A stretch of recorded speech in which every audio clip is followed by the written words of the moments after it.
Namaste. I am Gloria Grace, the light messenger and creator of the love method.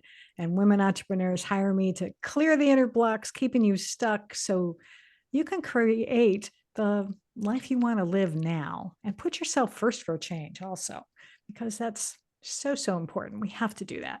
And I am so excited about today because I have not one guest, but two with us today. We have spiritual advisor Monica Lawson and Healers Wanted founder Elizabeth Kendig, and they have written an amazing book called Chase You: How to Connect with the Other Side to Find the Clarity and Confidence to Be Yourself. And I'll just tell you a little bit about each of them. So Monica uses her gifts to help clients around the world discover their purpose, connect with the other side, and co-create a life of joy. And she gives readings to people from all walks of life, including celebrated actors, TV, movie producers and directors, Grammy award-winning singers and songwriters, Silicon Valley executives, and fellow spiritual teachers. And Elizabeth has dedicated her career to taking the weird out of the woo and making spiritual and holistic practices more accessible. And previously, she served as a magazine editor, editorial director for Fortune 500 companies, and an accidental influencer with an award-winning beauty blog, coveted skincare line, and more than 5 million Pinterest followers. Holy moly. So I want to welcome both of you, Monica and Elizabeth, to Live, Love, Engage. Thank you for having us. Thank you. Yeah, I am just so excited about talking to you today about this book because I loved it. We three we speak the same language, I know, and it was one of those where you hate to put it down, but it was on my computer, so I was reading it that way, and so I have to put it down sometimes. But but it was wonderful just being able to go through learning about your story, and so for those of you listening and watching this today, if you want to know more about their stories, read the book. But I wanted to start off today with talking with you a little bit about why you wrote the book, and tell us a little bit more about it, and really why you wrote it and what you hope to accomplish with it, I guess. So whoever wants to go first, chime in. I know. I think Elizabeth should go first. This is going to be a fun dance for us.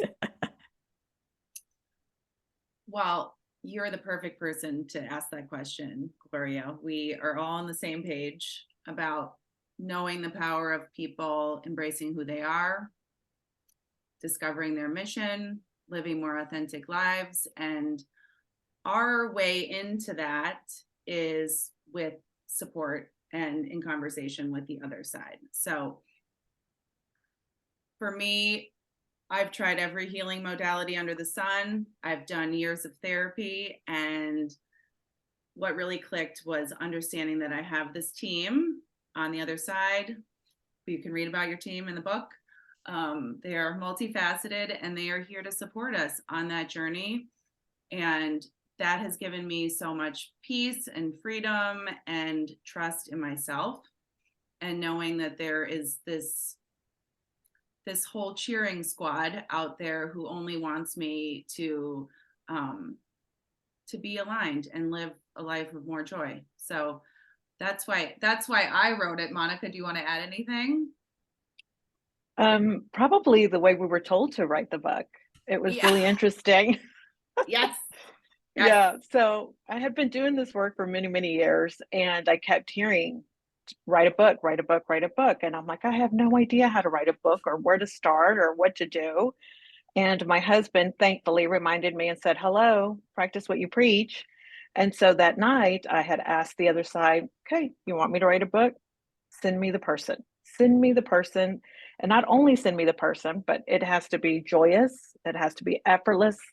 And it has to be in service. And I kid you not, the following morning, Elizabeth gives me a call about a dream she had, telling her we were going to write a book. And she had no idea that I had asked the night before to be sent the perfect person. I love that. I love when the universe does that. And I especially love how quick that the universe did this in your case. So I think it's because you were just, it was really meant to be, and you really were needed to get this message out. So can you just tell a little bit more about what the book is about?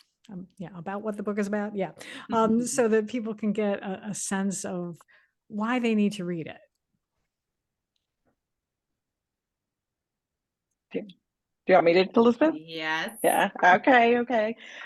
So for me, going through this journey, I had done every single thing that I was supposed to do. Everything that society tells you what to do, everything that society tells you you're supposed to have, the white picket fence, the house, you name it, I did it. And going through that, there was always still just something missing. Something wasn't just quite right. I was very happy. I was extremely happy, but just something wasn't right. And when the other side kept knocking and knocking and knocking to do this work, I really sat with them and said, okay, what is this about? Why am I supposed to do this work? And it was really to teach humanity, including myself, that we're here for three reasons. We're here on a mission. Every single human on this planet is here on a mission. We're here to help, heal, teach, and serve communities, and we're here to leave a legacy for the future generation. And once I discovered that and started working with that, my life just became even more joyous and happier, and just this newfound energy I had. And so once I started doing this, I wanted to do it for everybody. And so I opened the doors and just said, bring me the souls that you need me to deliver messages to, because I wanted them to also have the same happiness and peace and freedom that I had from working with them. That's awesome. And I was one of those people. Thankfully. Monica, yes, I was a client for many years before we wrote this book. And Monica was doing one-on-one sessions, and whether she intended to or not, and I think she's done it with all of her clients, she taught me how to connect with the other side. And that while she does have some superpowers, we can all do that. There's nothing, it's magical. It's not magic. And so in the book, we teach those same steps, and Monica developed them actually to teach her children how to connect and work with their team. And so she had done that for me, and my life really transformed as a result. And when we put our heads together and our hearts together, and we were given our marching orders to write this book, we thought, there's no reason why we can't teach this, and we need to teach this to everyone. Yeah. And so the book really, it's part memoir for us. It's our story, and it's stories of clients and friends and family, but it's a how-to. It's a primer for how to work with your team. And I do love that you had so many examples in there from, as you say, from your clients or family and friends, so that people can really see how it works in action. Could you maybe share one example so people might get a better idea of how this works in practical terms? We have so many examples. Which one should we do, I know. Monica? Should we do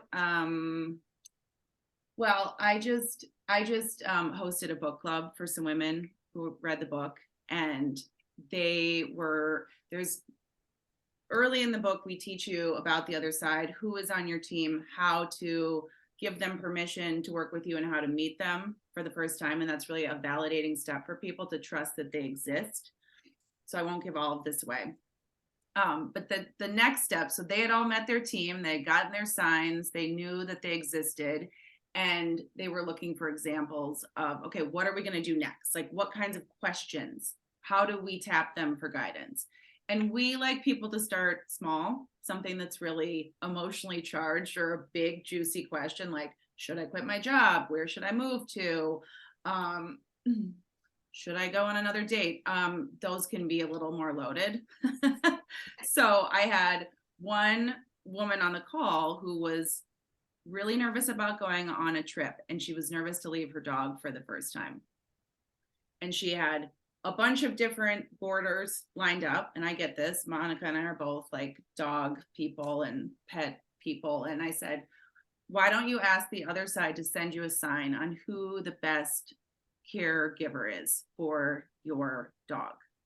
And so I don't know who it is yet, but that was really reassuring to her. I also love, there's an example of the book of a student, a high schooler who was trying to decide where to go to college. And so he asked the team for a sign and wound up getting what was essentially the mascot of the university that he wound up choosing. So those are some sort of simple entry points. And you might notice that animals are often a pretty popular sign for people. There's a lot of stories in the book, which I had not experienced personally, but as they were flowing in, a lot of people see cardinals, and they usually represent a loved one who has passed over. So if you've been seeing a cardinal or you've been seeing a bird, I know my father-in-law shows up as a hawk for my mother-in-law. Those are pretty common. Very cool. I appreciate you sharing that, because I do think it helps people to be able to see concretely how this can be useful. And Monica, maybe you can share a little bit more light on the subject here of when you talk about the other side, because lots of people probably, may have an idea of what you're talking about. Can you maybe shed some light on that a little bit, and what you all sort of, what do you mean by that when you say that? Yes. So every single person in this world has what we call the team, the spiritual team. And it's consistent of two guardian angels, same guardian angels from the minute you get here until the minute you go back, never leave your side. They're here to help you with emergencies, anything critical, anything that's going to disturb your peace. When you hear people say, trust your gut, definitely trust your gut, because that's where they're talking to you, is through your gut. And so their job is to keep you out of danger. And so anytime you feel something or hear something with your gut, definitely trust it.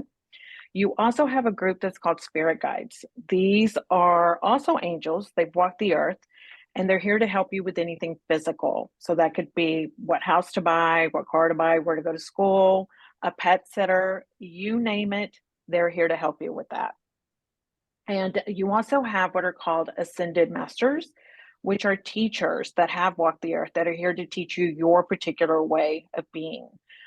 Some people, want to learn from Mother Nature or Buddha or Jesus, Mother Mary. Whoever teachings you feel connected to is your teacher. That's who's with you. Then you also have what are called ascended archangels. These were what I like to lovingly call the bigger guns. They come and go depending on life's transitions. So births, deaths, divorces, anything big and hard, they're here to help you. And again, they do come and go depending on what transition phase you're in. But there are some that just stay with you depending on what your life mission is. And then there is a higher being, a creator, God, universe, spirit, whatever it is that you want to call him or her, that you're actually here to do the three things for: the mission, find your community, and to leave a legacy. Our loved ones are with us at all times. They don't typically serve as a spiritual team member because once we cross back over, we have our own work to do, but they are always with us and can always give us signs. And this team never leaves you. Yeah. And that's what's so reassuring, because I know there are some points in life that something happens. It could be a major life change, like losing a loved one, let's say. And I'm speaking from experience right now, because when my sister passed, that was a big blow to me. And I really felt alone. And even though I always believed in God, wasn't the best, I was raised Catholic, so wasn't the best necessarily practitioner of that, but I always felt connected to God. And when that happened, I felt disconnected for a while, and it took me a while to come back. And it's so empowering, I think, to know that you're not alone, and you have this wonderful team that you can call on for support.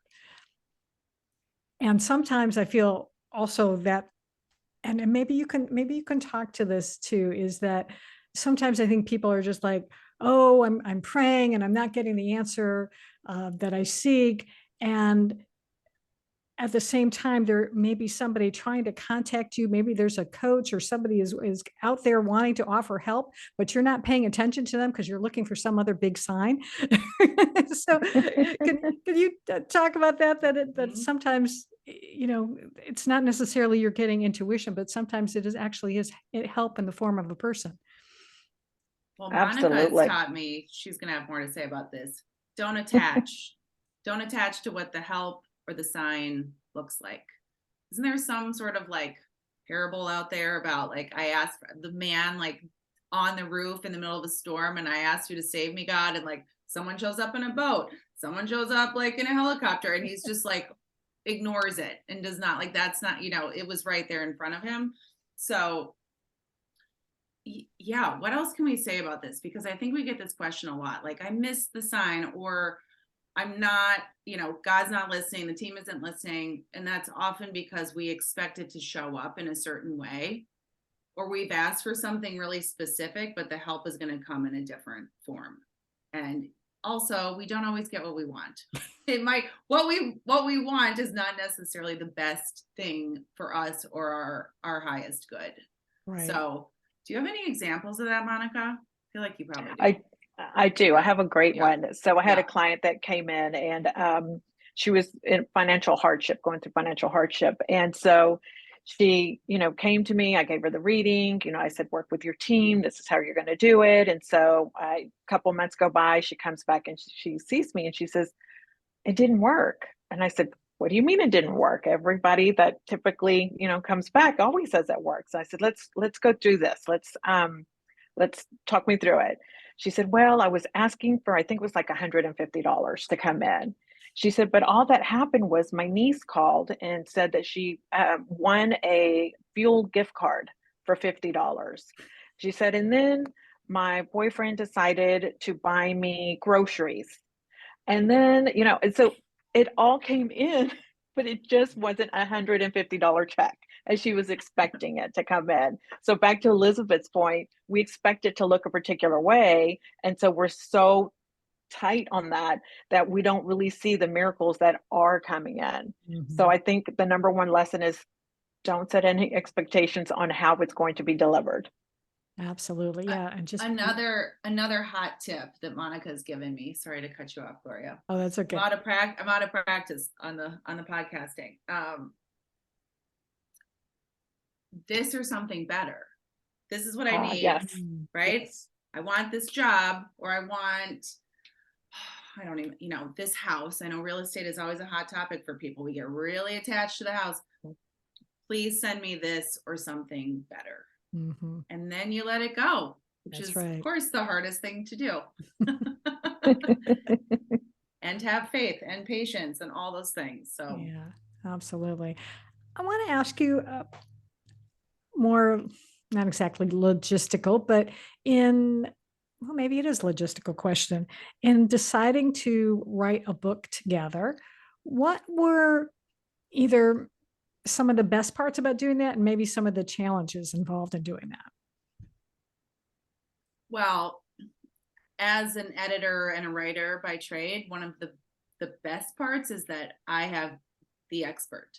So there is nothing more beautiful or collaborative for me than to take Monica's lessons, Monica's gifts. We have lots of shared experiences. I'm not learning this material for the first time, and weaving that into content that people like me can digest and receive, and just like putting a bow on something that she knows better than anyone else. Like that's a dream come true for a writer. What else? Well, we got to work together almost every day. So that's, she is my soul sister. And so I can't think of a better way to spend my time professionally. I would say there were moments where we felt blocked, like anyone writing a book might.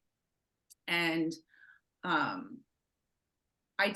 had sort of dedicated time that I could work on the book because of other, professional obligations. And so like having that is lovely, but it's also pressure. Like now I'm going to write.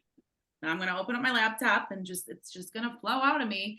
And it didn't always do that. And one of the things that I tell friends and colleagues now who are writing their own books is I would ask the team to give me the words. If I felt stuck or if we felt stuck, because Monica would also say, I want to talk about this, or we're going to do it. We should do a chapter about this, but I don't know the way in, or I don't know how to present this material because it might be challenging or it might be new to people. And we would say, give us the words. And, you know, channel writing is real.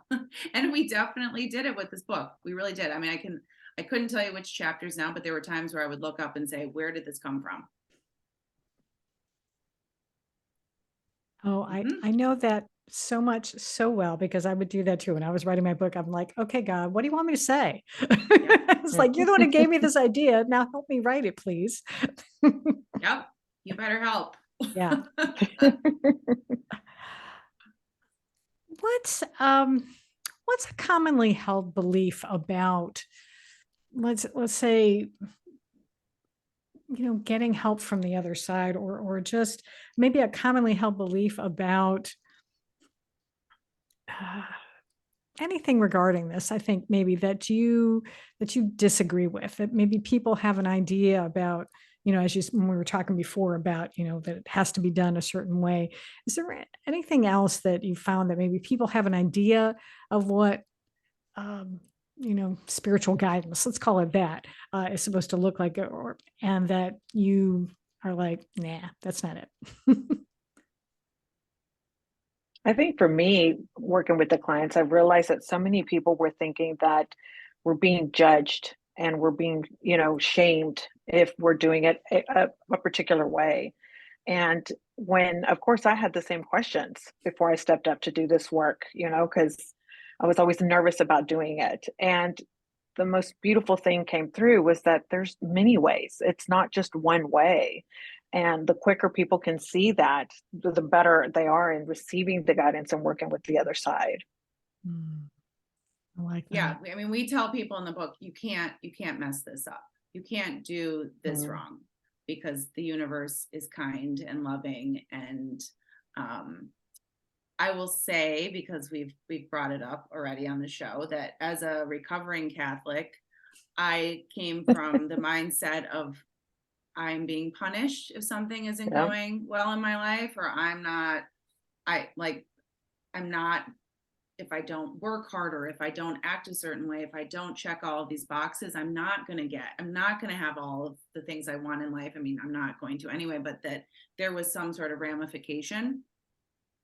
And so it's removing that stigma for people. And also, I would say, this is about spirituality. This isn't about religion. So the other side is there no matter whether you're religious or not, or what religion you practice or who you worship. This supersedes all of that. So I think once people can get past that, and it's not really hard. I mean, we find, and you probably have too with your work, Gloria, the people who need this and want this, they find the book, they find us. We don't need to sell it. We don't have many conversations with someone who's opposed or is resisting it, because if they need it and they're ready, that's when we connect.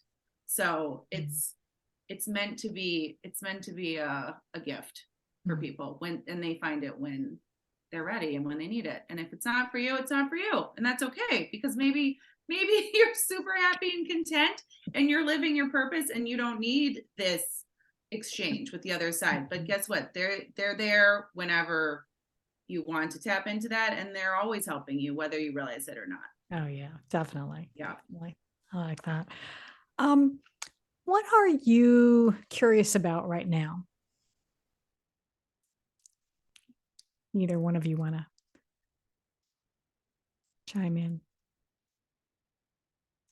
Or did we freeze? Oh, I think our internet might have frozen. Come on, internet, behave yourself. How's this?